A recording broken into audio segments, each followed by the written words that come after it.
আসসালামু আলাইকুম ওয়া রাহমাতুল্লাহি ওয়া বারাকাতুহু। নবী সাল্লাল্লাহু আলাইহি ওয়াসাল্লামের সিরাতকে কখন থেকে লিখিত আকারে এটাকে সিরাত হিসাবে এটাকে লিখে রাখার ব্যবস্থা করা হয়েছে। সিরাতের একটু সংক্ষিপ্ত উৎপত্তি এবং বিকাশ। নবী সাল্লাল্লাহু আলাইহি ওয়াসাল্লামের সিরাতের প্রত্যক্ষ সাক্ষী কারা? সাহাবায়ে কেরাম। নবী সাল্লাল্লাহু আলাইহি ওয়াসাল্লামের পুরা জিন্দেগি, নবী সাল্লাল্লাহু আলাইহি ওয়াসাল্লামের জীবনের 1 মিনিট 1 সেকেন্ডকেও তারা রেকর্ড করার বাহিরে রাখেন নাই।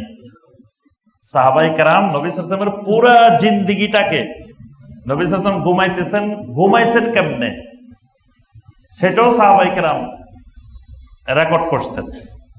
তারপরে নবী সাল্লাল্লাহু আলাইহি ওয়াসাল্লাম খেয়েছেন কোন সময়, কেমনে খেয়েছেন, কোন সময় কি খাইছেন, নবী সাল্লাল্লাহু আলাইহি ওয়াসাল্লামের পুরা বডি, নবী সাল্লাল্লাহু আলাইহি ওয়াসাল্লামের নাক মোবারকটা কেমন ছিল, চোখগুলা কেমন ছিল, চুলগুলা কেমন ছিল, কতটুকু লম্বা ছিল, জামা কাপড়গুলা কেমন ছিল, অর্থাৎ পুরা নবী সাল্লাল্লাহু আলাইহি ওয়াসাল্লামের জিন্দেগির কোনো বিষয় সাহাবায়ে কেরাম বাদ রাখেন নাই। নবী সাল্লাল্লাহু আলাইহি ওয়াসাল্লাম একদিন বাথরুমে গেছেন, টয়লেটে গেছেন। এক সাহাবী কোন একটা কারণে উপরে উঠছেন, উপরের থেকে তার দৃষ্টি পড়ে গেছে নবী সাল্লাল্লাহু আলাইহি ওয়াসাল্লামের দিকে। নবী সাল্লাল্লাহু আলাইহি ওয়াসাল্লাম তখন কোন দিকে ফিরে বসছেন ওইটাও রেকর্ড করে ফেলছেন। উনি ইচ্ছা করে তাকান নাই, কিন্তু অনিচ্ছাক্রমে তাকাইছেন। তাকানোর পরে তিনি দেখতে পাইছেন রাসূলুল্লাহ সাল্লাল্লাহু আলাইহি ওয়াসাল্লাম কোন দিকে ফিরে বসছেন, সেটাকেও তারা রেকর্ড করতে বাদ দেন নাই। অর্থাৎ নবী সাল্লাল্লাহু আলাইহি ওয়াসাল্লামের পুরা জিন্দেগিটা সাহাবায়ে কেরামের মাধ্যমে সংরক্ষিত করে রাখছেন আল্লাহ রাব্বুল আলামিন। অর্থাৎ আল্লাহ পাক আল্লাহর দ্বীনকে সংরক্ষণের জন্য যেমন কোরআনে কারিমের হেফাজত করেছেন, কোরআনে কারিমের অর্থের হেফাজত করেছেন, কোরআনে কারিমের তাফসীরের হেফাজত করেছেন, নবী সাল্লাল্লাহু আলাইহি ওয়াসাল্লামের সিরাতকেও আল্লাহ রাব্বুল আলামিন হেফাজত করেছেন। কারণ নবী সাল্লাল্লাহু আলাইহি ওয়াসাল্লামের সিরাতটা দ্বীনের সাথে জড়িত, দ্বীনের মৌলিক কোরআন সুন্নাহর সাথে সিরাত জড়িত। এই জন্য আল্লাহ রাব্বুল আলামিন নবী সাল্লাল্লাহু আলাইহি ওয়াসাল্লামের বিশুদ্ধ সিরাতকেও এই 1400 বছর পরেও আমাদের সামনে নবী সাল্লাল্লাহু আলাইহি ওয়াসাল্লামের সিরাতকে আল্লাহ পাক হেফাজত করেছেন। সাহাবীদের মধ্যে 3 জন সাহাবী বেশি বেশি নবী সাল্লাল্লাহু আলাইহি ওয়াসাল্লামের সিরাত বর্ণনা করতেন। এদের মধ্যে 1 নম্বরে আব্দুল্লাহ বিন আব্বাস রাদিয়াল্লাহু তাআলা আনহুমা। তিনি একাধারে রঈসুল মুফাসসিরিন, কোরআনে কারিমের সবচেয়ে বড় তাফসীর কারক। ঠিক তিনি নবী সাল্লাল্লাহু আলাইহি ওয়াসাল্লামের সিরাত বর্ণনার ক্ষেত্রে 1 নম্বরে। তিনি সব সময় সাহাবায়ে কেরামদের কাছে, তাবেঈনে কেরামদের কাছে নবী সাল্লাল্লাহু আলাইহি ওয়াসাল্লামের সিরাত বর্ণনা করতেন। তারপরে ছিলেন ইবনে আমর, আব্দুল্লাহ বিন আমর রাদিয়াল্লাহু তাআলা আনহু। তিনিও সিরাত বর্ণনার ক্ষেত্রে অগ্রগামী ছিলেন। বারা ইবনে আযাব আল আনসারী রাদিয়াল্লাহু তাআলা আনহু, তিনিও নবী সাল্লাল্লাহু আলাইহি ওয়াসাল্লামের সিরাত বর্ণনা করতেন। এই 3 জন নবী সাল্লাল্লাহু আলাইহি ওয়াসাল্লামের সিরাতের ক্ষেত্রে সবচেয়ে বেশি বর্ণনা করছেন। ইবনে আব্বাস, ইবনে আমর, বারা ইবনে আযাব আল আনসারী রাদিয়াল্লাহু তাআলা আনহু। তাবেঈনে কেরামের মধ্যে কয়েকজন তাবেঈ, তারা পুরা জিন্দেগি নবী সাল্লাল্লাহু আলাইহি ওয়াসাল্লামের সিরাত বর্ণনার ক্ষেত্রে বেশিরভাগ সময় ব্যয় করছেন। এদের মধ্যে প্রসিদ্ধ হলেন উরওয়া ইবনে জুবাইর ইবনে আল আওয়াম রাদিয়াল্লাহু রাহিমাহুল্লাহ। উরওয়া ইবনে জুবাইরের মা হইল আসমা বিনতে আবি বকর রাদিয়াল্লাহু তাআলা, বাবা হইল জুবাইর ইবনে আওয়াম, খালা হইল আম্মা জান আয়েশা রাদিয়াল্লাহু তাআলা। তো এই তাবেঈ উরওয়া ইবনে জুবাইর সব সময় খালার পিছে লাগে থাকতো আল্লাহ রাসূল সাল্লাল্লাহু আলাইহি ওয়াসাল্লামের সিরাত জানার জন্য। কারণ নবী সাল্লাল্লাহু আলাইহি ওয়াসাল্লামকে সবচেয়ে বেশি দেখছেন কে? আম্মা জান আয়েশা। সাহাবীরা তো দিনের বেলায় দেখছে, আম্মা জান রাতের বেলায়ও দেখছে। তাহলে আম্মা জানের চেয়ে নবী সাল্লাল্লাহু আলাইহি ওয়াসাল্লামের সিরাত আর কেউ বেশি জানে না। উরওয়া ইবনে জুবাইর আসি খোঁচায় খালার কাছে সব বাহির করতো। রাসূলুল্লাহ সাল্লাল্লাহু আলাইহি ওয়াসাল্লাম রাত্রে কোন সময় কি ইবাদত করতেন, কেমনে ওযু করতেন, কেমনে খাইতেন, কেমনে ঘুমাইতেন, কোন সময় কি করতেন, এই সব বর্ণনা। একদিন আম্মা জান আয়েশা বলতেছেন যে উরওয়া শোনো, আমাদের একাধারে 3টা চাঁদ দেখছি, মা উকিদা ফি আবিয়াত রাসূলুল্লাহ সাল্লাল্লাহু আলাইহি ওয়াসাল্লাম নারুন, আল্লাহ রাসূলের এই স্ত্রীদের কোন ঘরে আগুন জ্বলে নাই, কোন ঘরে আগুন জ্বলে নাই। ওরওয়া আশ্চর্য হয়ে গেলেন, বললেন আগুন জ্বলনে তো আপনারা খাইছেন কি, বাঁচছেন কেমনে? 3 চাঁদ দেখছেন, নতুন চাঁদ, কোনো আগুন জ্বলে নাই। তখন আম্মাজান বললেন যে আমরা তখন 2টা জিনিস খেয়ে জীবন কাটাইতাম, একটা হলো পানি আর একটা হলো খেজুর। এগুলা খেয়ে খেয়ে জীবন কাটাতাম, কোনো রান্না করা খাবার নবীর পরিবারে ছিল না। সুবহানাল্লাহ।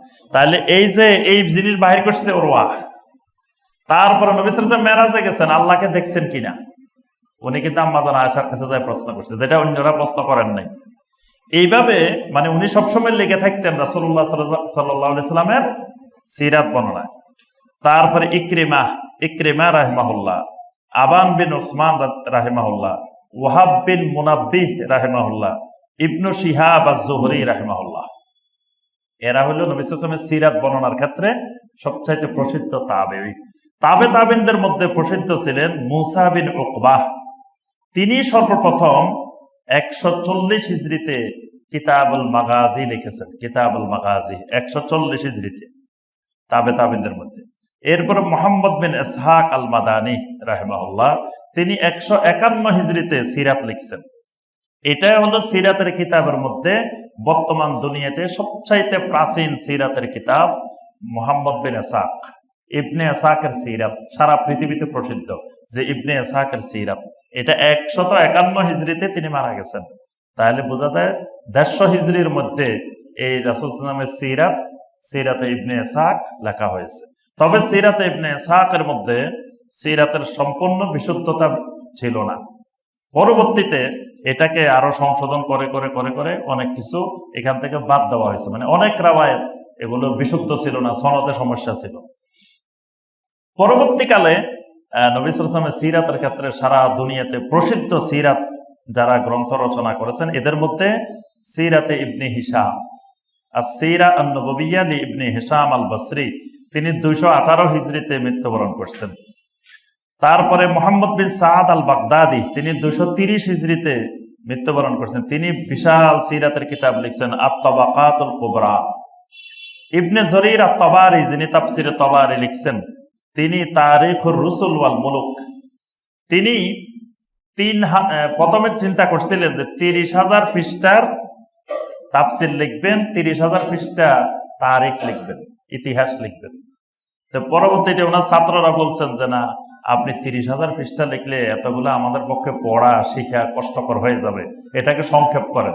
পরে কয়েছে ঠিক আছে, আমি 3,000 পৃষ্ঠা করে লিখবো, তাফসির লিখবো 3,000 পৃষ্ঠা, আর ওই ইতিহাস তারিখ লিখবো 3,000 পৃষ্ঠা। এই 30,000 পৃষ্ঠারে উনি 3,000 পৃষ্ঠায় আনছেন। সুবহানাল্লাহ। এখন ওই 3,000 পৃষ্ঠা পড়াই তো আমাদের জন্য কষ্টকর। তাফসিরের মধ্যে সবচাইতে বড় তাফসির তাফসিরে তাবারি, 3,000 পৃষ্ঠা। তো এই তারিখুর রসুল ওয়াল মুলুক, এটাকেও তিনি 3,000 পৃষ্ঠা লিখছেন।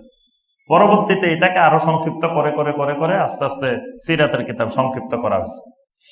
তারপর ইবনে হাজম আল আন্দালুসি রাহিমাহুল্লাহ, তিনি জাওয়ামিউস সিরাহ লিখেছেন। ইবনুল কাইয়্যিম আজ-জাওজিয়া রাহিমাহুল্লাহ, তিনি জাদুল মাআদ লিখেছেন। তারপর ইমাম আজ-যাহাবী রাহিমাহুল্লাহ সিরা নববিয়্যা লিখেছেন।